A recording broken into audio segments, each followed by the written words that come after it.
Today we had the chance to talk to Gurvir Romana, a rugby player from the University of Waterloo.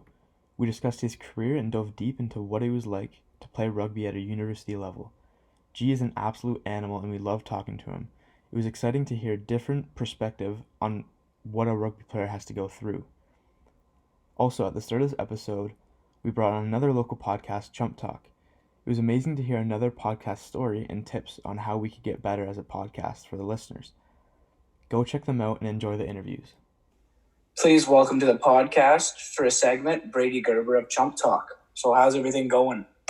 It's going good. I've still been working full-time throughout all this, so not much has changed for me, but other than everything being shut down. But yeah, it's good with me. Cool. Have you been golfing at all?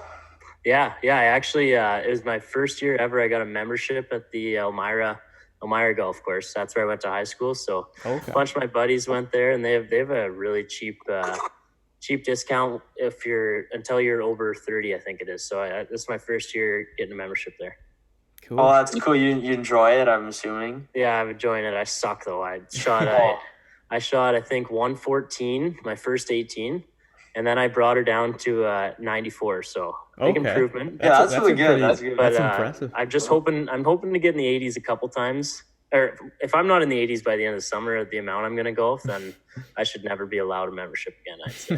Fair enough. So I guess nothing much has changed for you. You're living a normal life except not being on go places. Pretty much, yeah. I got married last summer, so me and my wife had a trip to Hawaii planned in April. So cool. We paid for all our flights for that, but then that got canceled and didn't get any of our money back. So that's kind of shitty. But Oh, really? yeah, but it's what it is. So let's jump into the podcast now. So just like I did on your guys' podcast, you want to tell us generally what Chump Talk's about? We know it's similar for sure, but yeah, it's definitely similar. We started off, a story about how it kind of started is it was a Friday night, and it was really late at night. A couple pops were had, and me and Matt, the guy I do the podcast with, it was me, him, and our two brothers, and then another buddy. And we were late in the night, and we were like seeing some podcasts, whatever. We were like, oh, it'd be so hilarious to try one. So we were just doing them, like recording them on our phone that night. None of them got out anywhere, thank goodness. But then we called on the phone the next day, and it was like, oh, that'd be kind of fun to try. And so next week we grabbed our phone, we put it on voice recording, set it on the couch in between us, and we had for our intro music, we had the other phone like held up to the phone that was recording, and that was our music. Oh, no and way. The sound quality, you can go on YouTube and listen to our first couple. The sound quality is horrendous, but yeah, we started off just talking about sports, like we were kind of doing just sports news, and we didn't really have many guests. We realized nobody cared about that at all, which is fair because we have irrelevant opinions. But then we started getting a bunch of guests, and through connections, we were getting more guests. And then when COVID shut everything down, a lot of the athletes are a lot more willing to come on too. So we've had a nice little run lately, and our downloads have been looking good. But yeah, our podcast now, I'd say, is very similar to the ones I've listened to from you guys. So Cool. Yeah, it's kind of a loaded question, but how long have you been doing it for? we are going on like a year and a half, I think. About a year and a half. Okay. Was there any like bumpy roads? Like, did you learn from any like big experiences, or how was that? Yeah, there's so many episodes, and I think you guys will find too, like, this is how me and Matt always say, like, we're not buzzing this episode. That's what we always say. Yeah. But we just did a couple interviews tonight, and Liam Howell, he played for Kitchener Rangers last year.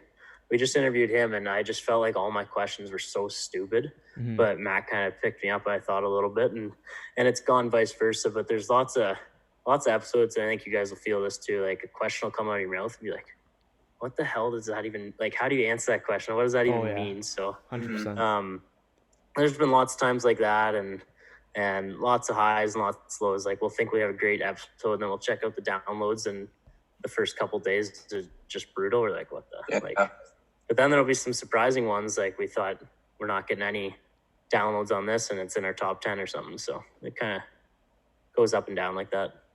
Yeah, it's definitely weird how that works because we have few of the same experiences. Yeah. I think with all podcasts, but especially with us, I think that we find challenging is I'm sure you can relate, but when like time to speak, because I mean with two people, I'm sure it's still difficult, but it gets a little bit harder. But with three people, like there might be a time where all of us want to jump in at once, but that's something that we have to work on going forward. And all right, I'll jump in. How have you noticed the transition into Zoom? Because that's also a big part of it. Yeah, that's what I was gonna say. Like you guys, you've only ever done it on Zoom, right? Yeah. Yeah. So we've only our last like 5 episodes it's been over Zoom. So that transition's huge. Like the first episode we did on Zoom, like 5 times in a row, we were like, you don't really know when you're looking at somebody over Zoom. Like I'm looking up in the top left, but you guys don't even know who I'm looking at there. So so many times we'd both start, and then at the same time we'd both be like, go ahead, Brady, go ahead, Matt. And we'd say that at the same time, and then we don't know who's supposed to be going after that. So it's been annoying, but we started just doing a little, you guys should use this too, a little just like tap on the left shoulder when you want to go next.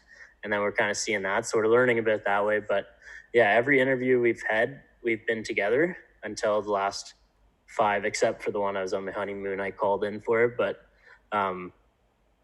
so knowing when to speak is a tough one, but a lot of ours were over the phone first and we were together. So we'd be like sitting there, like pointing back and forth. Oh yeah. Giving signals like that. So it's hard. And then Zoom adds another element to that. Definitely. Yeah, no, it's definitely a learning curve. Like, I mean, the idea, like we were like 15 episodes in, but like from the start to now, like we've drastically like found different ways, but we're still even learning. Like that's a good idea with the shoulder thing. Like we always, if you watch our past episodes, like we always kind of bump into each other, and it's hard when it's not one-on-one, like person to person. Yeah. So I mean, I think that's just the whole thing with it. But no, I'm enjoying it, and I mean, I love like listening to other ones like yours, or podcasts are popping off right now. So it's awesome to kind of have that the area to listen to and improve on. So yeah, and you can learn from any other, like a podcast. Like you guys are 15 episodes in, we're 72 or something now, and then there's like Spit and Chicklets is like 200 or 300 whatever. So yeah, but every podcast you can learn from, and just try taking things from all those podcasts. And yeah, for sure. Yeah. And what were your inspirations? Obviously that came to your idea, but are you guys both hockey players? I know you played in Wellesley and you're Wellesley guy. Were you guys both hockey players? Was hockey always your thing, or did that come through podcast? Yeah, hockey and baseball. Like hockey's both our kind of number ones.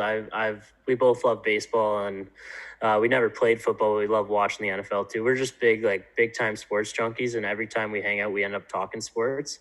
So that was, I would say, our inspiration. That's why our podcast kind of started as like sports talk, because that's just what we did, and we're like, oh, let's just throw this in a podcast, see what happens. So I played. Matt played too. I played a bit of junior. It was nothing special, but Cool. And then kind of last question, but for people tuning into your podcast, who can they kind of expect coming up as a new guest? Yeah, well, Liam Howell, who we did tonight, and then I don't know if you guys will know the name Jonathan Blum. He played in the NHL parts of like 5 years. He was up and down. He was on Minnesota for a bit, Nashville for a bit, and then he actually was on the Team USA Olympic men's hockey when the NHLers couldn't go because he was playing in the KHL. So we interviewed him tonight too, and then Chase Stillman and Brendan Othman, we're having them on together tomorrow probably, so that'll be coming out in the next couple weeks. But yeah, we're just we've had some luck with the OHL guys, as you guys have, ex-OHLers, OHLers, and we're trying to expand. We like some retired pro players. Those are fun. If we ever have a chance at any current pro players, that's fun. OHL is good. It's just fun to have a nice mix like that. Yeah, for sure. And we all encourage everyone listening to tune into Chump Talk. Mm-hmm. And yeah, thanks for coming on. Yeah, thanks so much. So, G, what's going on right now? What are you doing? Not too much. Just got back from work. Just kind of got some courses I got to study for, so I'll be doing that after this. But hanging out with some cool guys right now. Awesome. Where are you Thank working? Thank you. I'm working at a brickyard here in Burlington. It's a place I used to work at in high school. Just kind of going back there, so it's a lot. It's just basically moving brick and doing all that stuff. So just fun general labor stuff. Cool. Mhm. Yeah, so Are you- we kind of, Oh, sorry, go on. Matt, but we read that you're studying kin at Waterloo. Yeah, And, yeah. Going into it's technically my 5th year, but it's my 4th academic year. Co-op really messes things up, but going to my last year in the fall. Cool. Yeah, that's something I always had in the back of my head. Like, I eventually want to get into university for kin, and so kind of like run us through Waterloo. Like, how's the program? Like, what kind of courses you take, like on a daily or something like that? Just Yeah, for sure. So Waterloo is more, like their school is pretty prestigious and all that stuff, and especially the kin program. It's been there for a while. yeah, A lot of people come in with high expectations of the program. The program's great. yeah, The issue for a lot of people is it's a lot more research based because it's just Waterloo.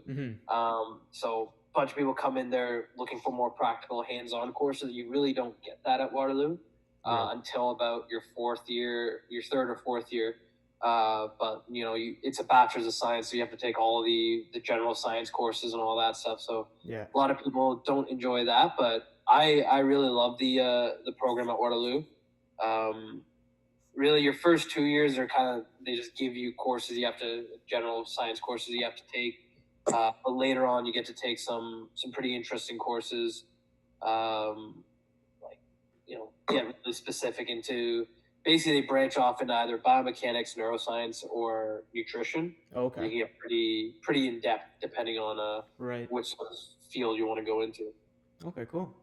Yeah, we'll definitely talk about that more and get into detail later. But we just want to start with right now, and obviously the news that came out the other day. And what are your initial thoughts of the OUA season being canceled already in June?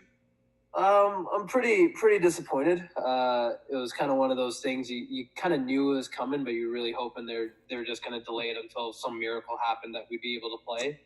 It was supposed to be my final year, especially with how we ended last year. We had big medal hopes, hoping to go to a gold medal game.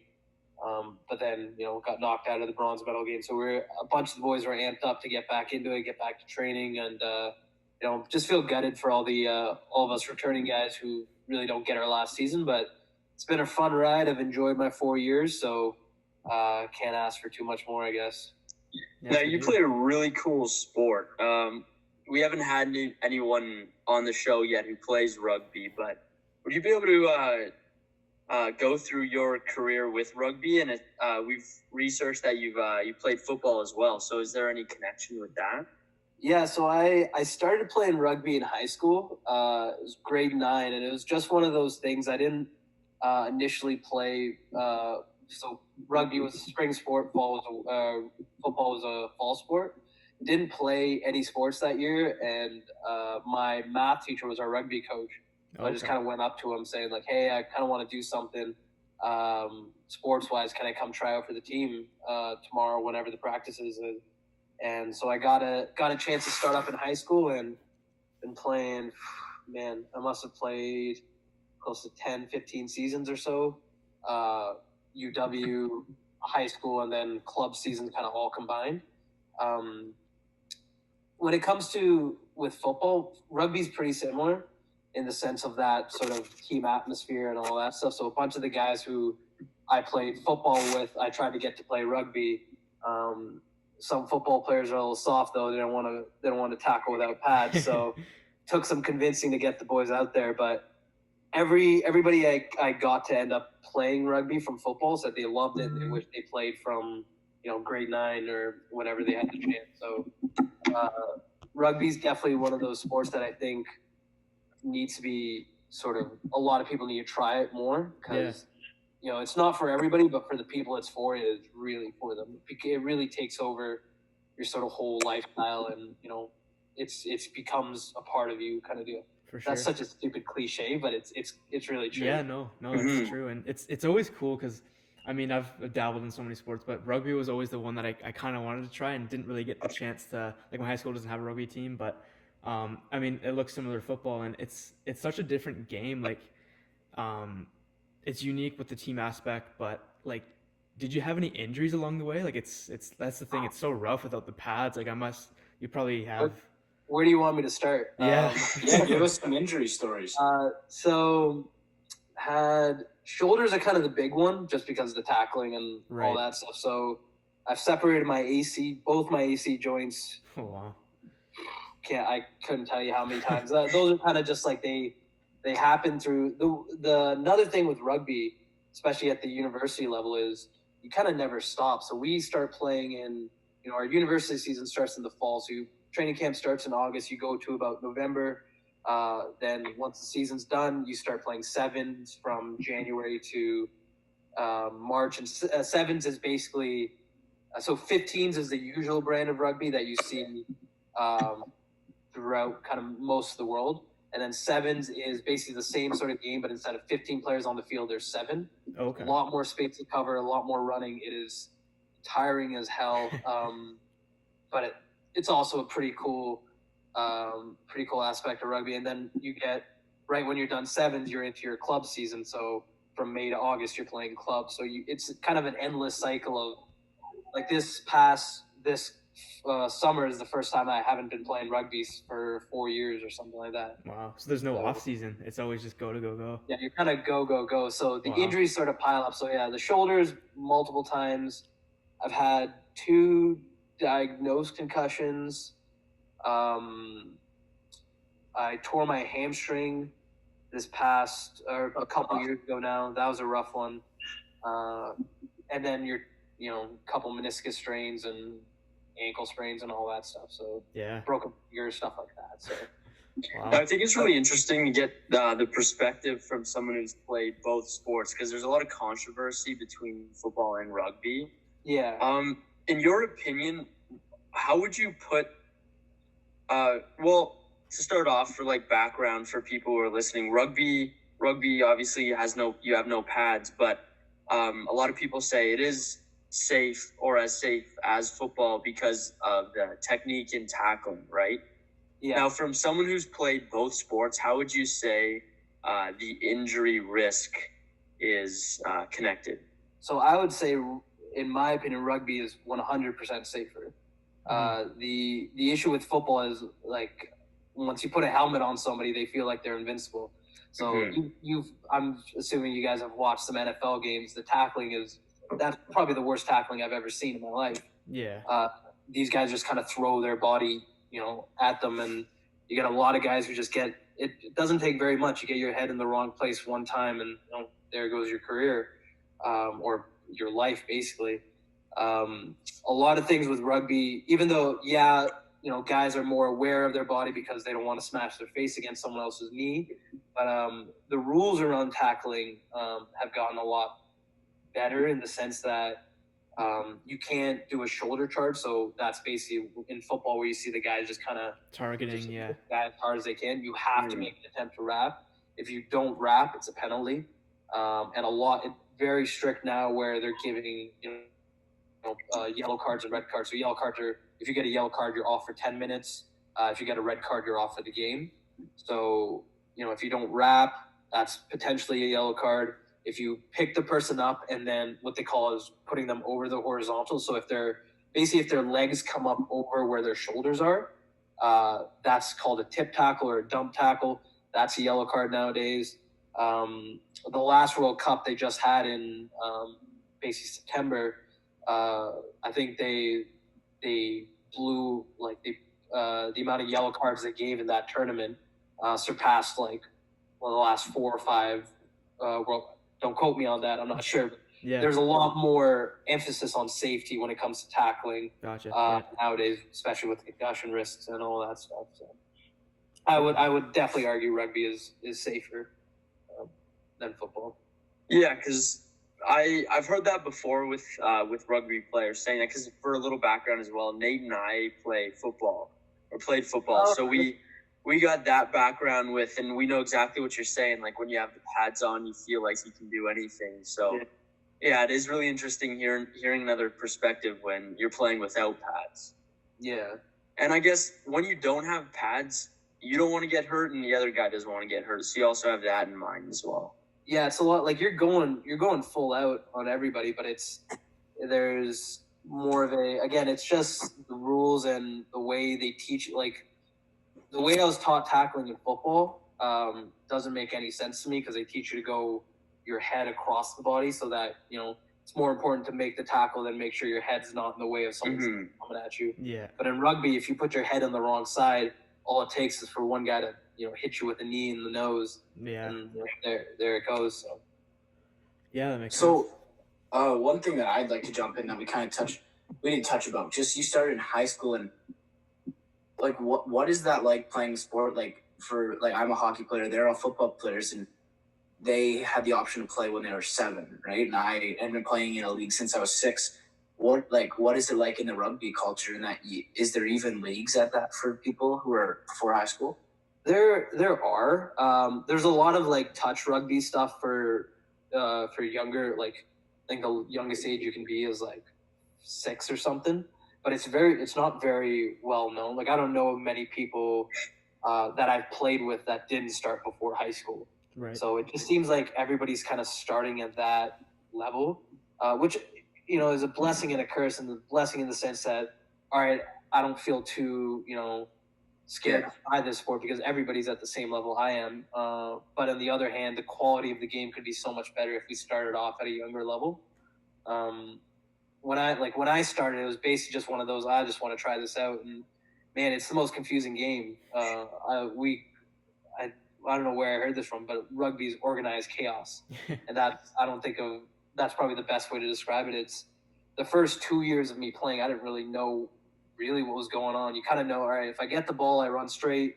Someone's coming at me with the ball, I tackle. That's basically it. Right. It wasn't until grade 11 or grade 12 that I really started watching international games on YouTube or when they come on to really understand, okay, when the ref does this means that I should be doing this. Usually you're just looking at, when I was in grade 9, anytime the ref would blow their whistle, I'd look right at my captain and wait for them to tell me what to do, and then I'd do whatever they tell me. So and then you see that happens a lot in high school, because really in high school you only need 1 or 2 guys who actually know what's going on or are good at the game to take a team pretty far. At the university level, obviously you need a lot more guys like that, but you definitely do see when we get high school kids coming in who have never played club rugby, usually they're not up to par with everybody else. What club rugby does is usually start off on a lower level team. So they usually have 3 teams depending on how big the club is. So the first team is your actual competitive team. The second teams are your fringe guys who are kind of either working up or working down. Okay. Then your third team is basically a bunch of old boys who just love the game and young guys that they're basically trying to blood. Thirds games are so much fun as a young guy because you're just running around a bunch of old people. But the amount you learn from them is insane. They teach you so much about the game that you really didn't even know that you didn't know, and then you slowly make your way up. And those are the guys who've been playing rugby for 30 years or so, 20 or 30 years, that teach you what you really need to be doing. So the next question I had is, obviously we talked about that, and just starting in high school, how and when did you realize you were good enough for it, you wanted to and could play at the university level? I know I did 5 years of high school as well, so I've been in school for a while. But Okay. I think it was grade 12 when because at that moment, in grade 12 and grade 13, it was like, man, am I like, which one do I want to play? It was a big toss up between, am I gonna try for football or am I gonna play rugby?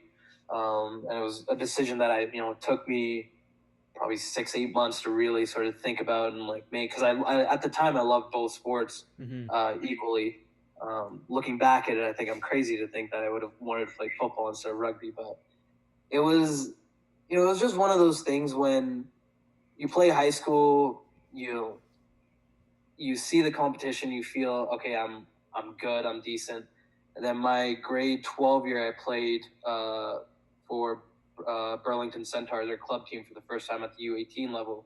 And I think that's where I kind of realized that I could actually, keep up with people that, we're playing the best players from each, city or whatever it may be. So, when you're playing those games and you're not only just keeping up, but you're, taking the lead in games and you're kind of setting the tone. That was kind of a big thing of like, all right, I think I can make it. And it was just one of those, a lot of my club coach was really big in that he kind of encouraged me to really reach out and really kind of push me to get better. Yeah. And again, his big thing was for me to understand the game better. And he's, your raw skills are there, but you need to understand kind of the little ins and outs of, the sport that people would have, if you've been playing since you were 6, you would have learned kind of throughout. But with rugby, it's almost like you have to just push yourself to, watch international games, which is was huge. Just kind of seeing, what a professional level player at your position is doing to get yourself a better understanding of what's going on. Yeah, fair enough. There's always like, I guess, a blind eye, like kind of just how I'm like describing it. Because like obviously with football, you like you said, like you'd have the kids that play like 6 years old, and then it doesn't really get to that competitiveness level once you're in high school, and then at that point, like the kids are kind of like new to the game, and I guess it takes as many years to understand the full thing. And I guess my question is like, how did you get noticed enough, like for I guess scouts or coaches to see like this was the right guy for like university rugby? So Waterloo was when I first came into Waterloo my first year. The program was pretty trash. We went 1-7 my first year, and from what I've been told, we went 1-7 probably 2 or 3 years before. Okay. So there wasn't a whole lot of scouting going on. It was just kind of one of those things where I looked up the roster, found the coach, emailed him, and the coach actually. The thing with rugby is connections are more kind of important just because, there's no, like with Canadian football chat, like football guys can get, scouted like that. There's not really anything like that for rugby. Okay. So I reached out to the coach at Waterloo, and then lucky enough, he was actually, it was in the summer, or I think it was like around May or something when I reached out, and he was actually coming to play a game in Burlington the next week. Oh, no. So he was able to, I was able to talk with him. He was able to see me play, and it was kind of one of those things there's no real cuts on a university team. Like Queens, the best program in Ontario, has like 6 or 7 teams, but really only the first 3 are competitive. The other 4 kind of they're recreationally or leisure, whatever it may be. So what basically happens, you come, you it's not that you try out, it's just you start practicing. Yeah. And your training camp, your week or 2 of training camp is your opportunity to show, willingness to not only learn, but that you're willing to play at a higher level. And you really feel that was a big thing that I was told when I was gonna first come play in the OUA, was how fast the game was. Compared to high school and club, and you don't really realize it until you're playing in an OUA game, and things are flying around, and you have you're trying to keep up with everything. But so that was kind of a big thing. Training camp was huge. I think I had a really good training camp my first year, coupled with the fact that the team was bad. That gave me opportunities to basically take some. I started my first game for Waterloo. Okay. Didn't start any more. I only started one more that season, but I started my first game. And I think that was because of how well I performed in training camp. Awesome. Now, if someone were to be really serious about playing rugby, like with football, if you want to go beyond university, you could try for CFL and go pro that way, or there's other leagues they can go with. But with rugby, what's the next step after, if you really want to play, what's the next step after university? So for the longest time, it was basically kind of go play in Europe or go play in New Zealand or Australia. But now they actually got the MLR, so the Major League. I'm going to mess this up. There's an actual pro league now in North America. Gotcha. So the Toronto Arrows are a part of that. I don't even know the name of the league. Wow, that's bad. But the Toronto Arrows are a part of that. They just started up I think a year or two ago, and there's teams kind of all over the states. So that's kind of the first pro rugby union league in North America that has gotten a lot of guys I've played against over the last 4 years are now either on the Toronto Arrows or some of the guys are out in Seattle or in New Orleans. So that kind of is, again, another big step for rugby in North America is now actually having a pro league in North America that, you don't have to be above, you don't have to be the best player in the OUA to have a chance to go play in Europe. It's now, if you're, high enough quality, you have a chance to play pro in North America. Oh, that's really cool. Yeah. Something that we've asked most of our university, or we've even had NCAA, I guess, hockey or football or whatever, is what's your day-to-day life? And I think it'd be really interesting to see what the rugby is. We've heard the football, we've heard the hockey. What's the rugby balancing student athlete? So the rugby it's in season. It's pretty, heavy, like all that, every other athlete is. We, have your morning lifts, depending on your schedule with school. I wasn't a huge 6 a.m. lift guy, but, sometimes you had to do that. But so there's your morning lift, your classes, and then we had practice from, depending on, how the weather was kind of looking. Because I think in September, we usually went from 6 to 8, but then in October, we had to push it back just so we had sunlight. But then you have practice from 6 to 8. You got to show up about, an hour before to get ready, get warmed up, get taped, all that stuff. Then about an hour after practice for physio and, ice baths and all that stuff. And we usually did film session probably once or twice a week, depending on how the game went the week before. So it's not as heavy as some other sports are.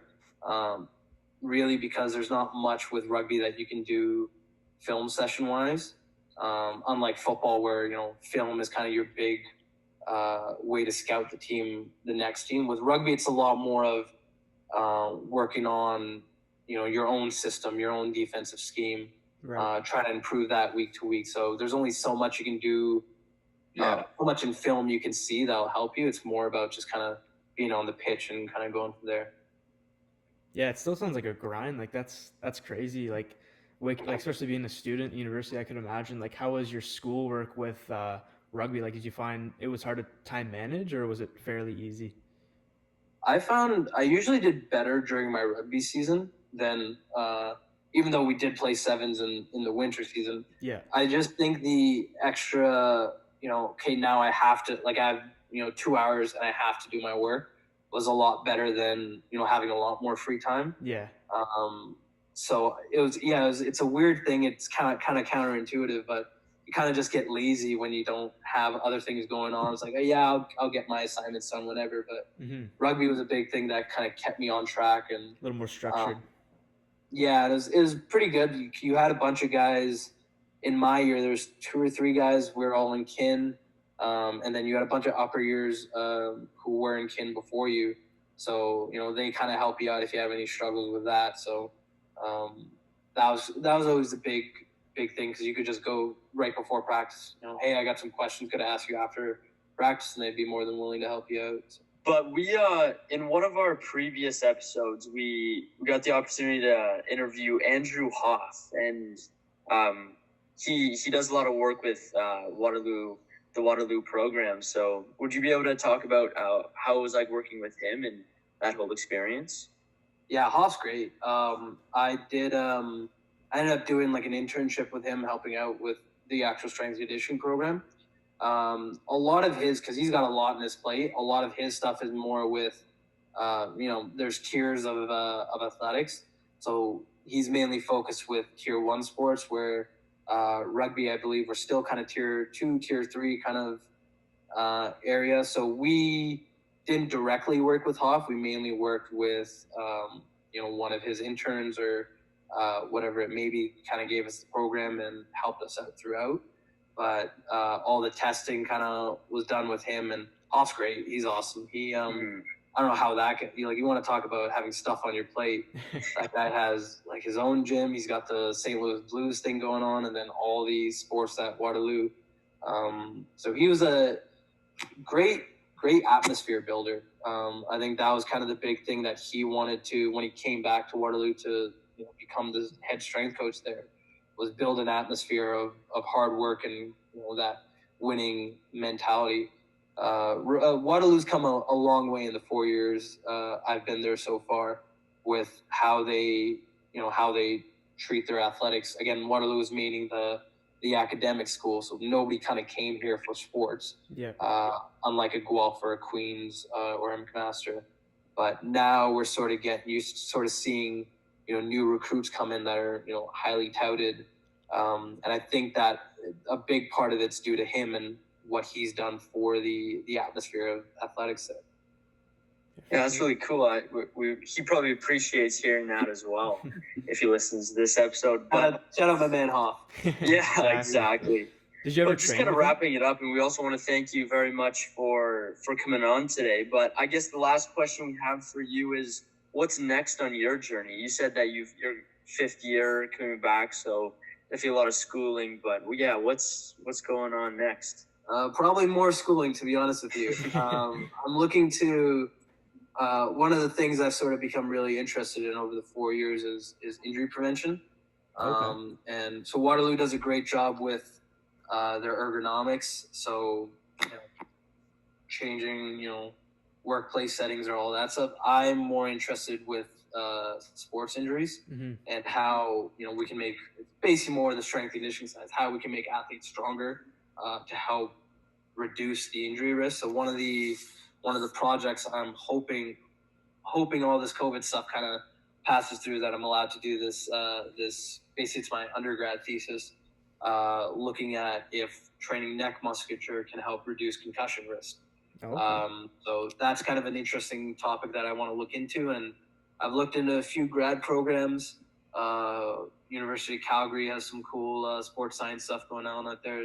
Bunch of the schools out west kind of have that cool that focus, where Waterloo is more focused on either an aging population or a clinical population. So right now it looks like that. We'll see what happens in the next 4 to 8 months. See what happens, but that's the plan as of now. Awesome. Well, that's awesome, and we really hope you have a good time with that, and we wish you the best of luck. Sounds really interesting. Good night. Yeah, thank you. Awesome. Cheers, guys. Yeah, Thank take you, care. Brad. Thank you. You as well.